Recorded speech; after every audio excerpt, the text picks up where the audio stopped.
कराची के इलाके बिन कासिम टाउन से रिश्तों के तकद्दुस को पामाल करने वाली एक इंतहाई अफसोसनाक और दिल दहला देने वाली खबर सामने आई है, जहां पुलिस ने सगे बाप को बेदर्दी से मौत के घाट उतारने वाले संगदिल बेटे को धुर दबोचा है।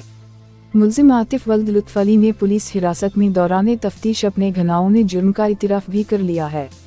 तफसीलात के मुताबिक ये लर्जा खेज वाक़या मई 25 को मरी गोट में पेश आया, जहां 47 साला लुत्फ अली को तेज धार आले के पेदर पे वार करके मौत की नींद सुला दिया गया।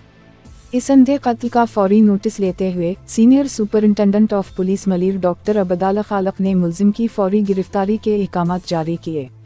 जिस पर बिन कासिम टाउन पुलिस ने जदीद टेक्नोलॉजी और टेक्निकल मालूमात की मदद से कार्रवाई करते हुए मकतूल के बेटे आतिफ को गिरफ्तार कर लिया। पुलिस के मुताबिक मुल्जिम ने इब्तिदाई तफ्तीश में इंकिशाफ किया कि यह हौलनाक कदम इसने घरेलू लड़ाई झगड़े के दौरान उठाया। ताहम सबसे बड़ा और हैरत अंगेज इंकिशाफ ये हवा कि यह कत्ल अचानक नहीं बल्कि एक सोची समझी साजिश थी। मुल्जिम आतिफ ने कत्ल की बाकायदा मंसूबा बंदी कर रखी थी और ईद से पहले ही शाह टाउन से वारदात के लिए छुरी खरीद कर घर में छुपा रखी थी।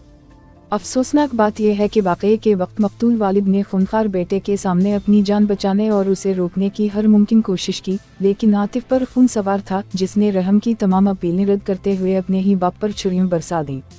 मुल्जिम के इतराफ़े जुर्म के बाद पुलिस ने उसे मज़ीद कानूनी कार्रवाई और गहराई से तफ्तीश के लिए इन्वेस्टिगेशन विंग के हवाले कर दिया है, जहां मामले के दीगर पहलुओं पर भी तहक़ीक़ात की जा रही हैं।